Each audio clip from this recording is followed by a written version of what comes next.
Continuing on with our food safety series, we need to look into worms, fungus, and some other sources that can cause food safety contamination issues.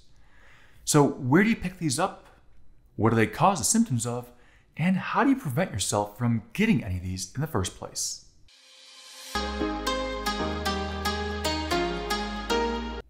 Starting off this video, we'll start off with the idea of worms. Now, you never really want to think about worms, but worms, or more scientifically known as helminths, are something that can potentially get into your system. Well, the most common worms is going to be the tapeworm.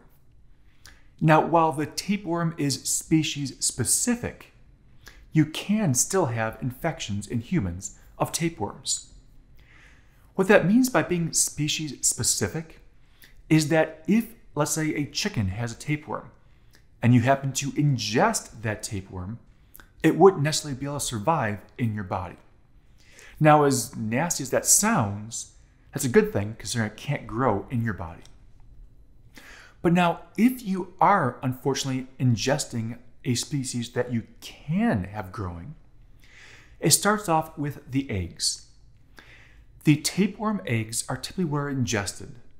Then those eggs hatch, and in the intestines, those tapeworms are growing and growing.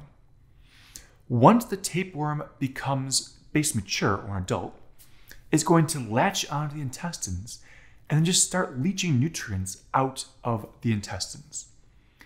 Now, while that might sound horrible, it's not the end of the world. It's not going to kill an individual, but it can start to have problems with the actual intestines, especially if those worms get larger and larger. Another one of the worms is Trichinella spiralis.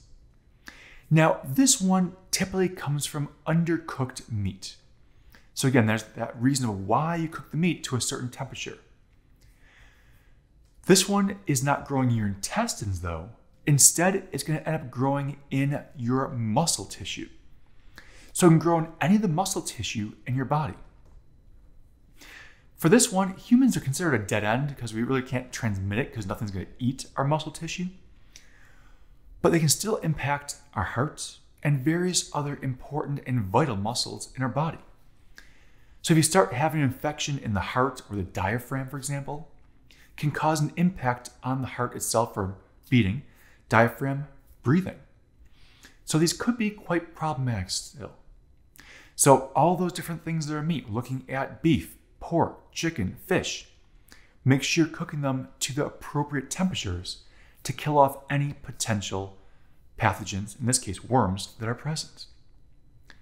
All right, let's shift from worms and go into another eukaryotic branch, the fungus. Now, in the case of fungi, you're looking at a lot of times mold in the case of food safety. Now, there are others, but we'll look at mold as the primary one to start with. Now, mold itself has many different types.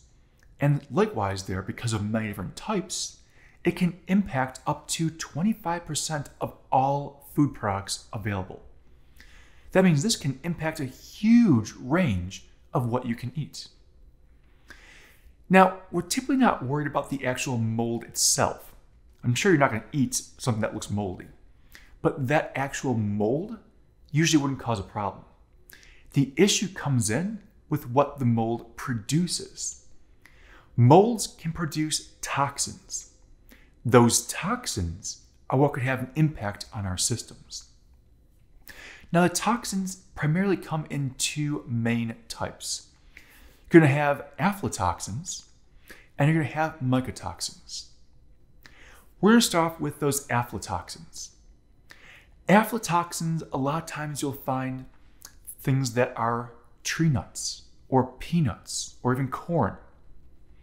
So the molds can grow in those foods. You can then ingest those molds, and then the production of the aflatoxins will occur in your body after that. And that direct consumption, or if you end up ingesting via an animal product, so let's say the animals are eating corn as a feed, and then you eat that animal that ate the infected corn. that can still impact you and infect you. Another reason why we're cooking to certain temperatures. Now, these aflatoxins, depending on how much is ingested or produced, can really make someone quite sick. The reason being is focusing on the liver primarily in your system. Now, this could lead potentially to liver failure, but that depends on having a high quantity initially or having a quantity over a long period of time, so therefore long exposure. So either one of those could become quite problematic in the liver. In the case of the mycotoxins actually are quite common. Think poisonous mushrooms. So they're all over the place. Obviously, you don't want to eat a poisonous mushroom, but sometimes these mycotoxins are just minor. Stomach cramps, maybe a little bit of diarrhea, something that you might not even associate with, hey, there's a problem. You might just think, yeah, I've got an upset stomach, not the end of the world, just keep going. But others can get quite problematic. Remember, these are categories, so there's different types within the categories. So some of these mycotoxins can get very problematic because they're neurotoxins. Neurotoxins impact the nervous system, the brain. They help disrupt the different neurotransmitters and how they work.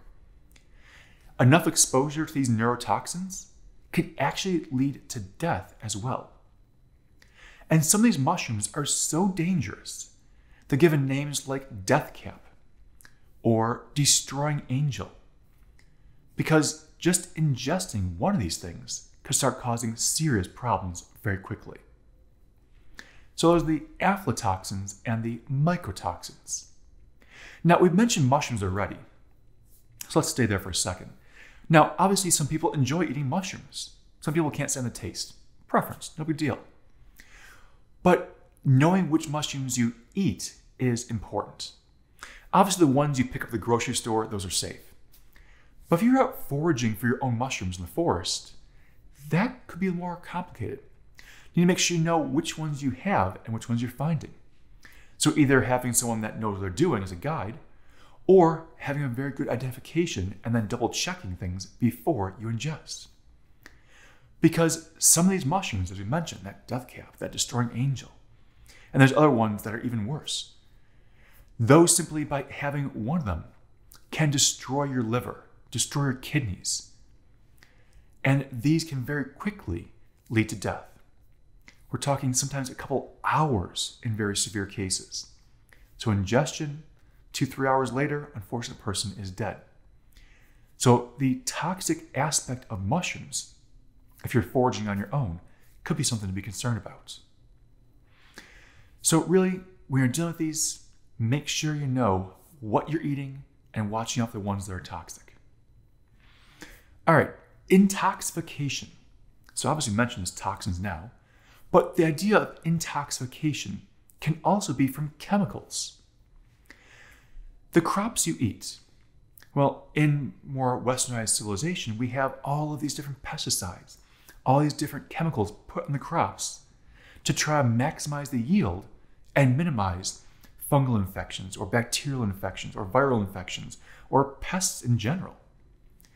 But all these chemicals that go onto the crops, while they're approved for certain amounts, if you start having higher levels, maybe you're eating a lot of a particular vegetable that had a particular spray on it, those higher levels could add up to being problematic. Another reason to wash the fruits and veggies.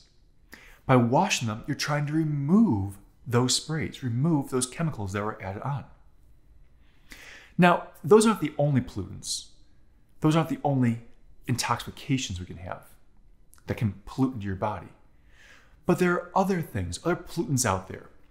We have the PCBs, or known as the polychlorobiphenyls. These PCBs, obviously you don't want to have those in your body. A lot of times you'll see advertisements for different plastics, PCB free. There are dioxins. There are metals. Now just be careful. Metals, some you need. You need iron, you need some zinc, but other metals you don't. You don't need lead, for example. Then there's methyl mercury. We mentioned that before. Now, any of these, as they start to increase levels, can become problematic. Low levels, the body can handle, get rid of, but as they start to accumulate or build up to higher levels, that's when major health problems can occur. And depending on what levels are achieved, could even become fatal in the body. So again, remember we mentioned those methyl mercury before. So as they start to accumulate, that can be problematic. They are found in the larger predatory fish, things like shark, tuna, swordfish. That's why it's recommended for those fish to only have a certain amount per month to minimize how much methyl mercury you take in. So all these different pollutants and chemicals could still cause intoxication, just like fungus or worms or viral, or even anything else that produces a toxin or an issue. So with all of this about food safety, things to keep in mind, we've got another video coming up. So until the next video,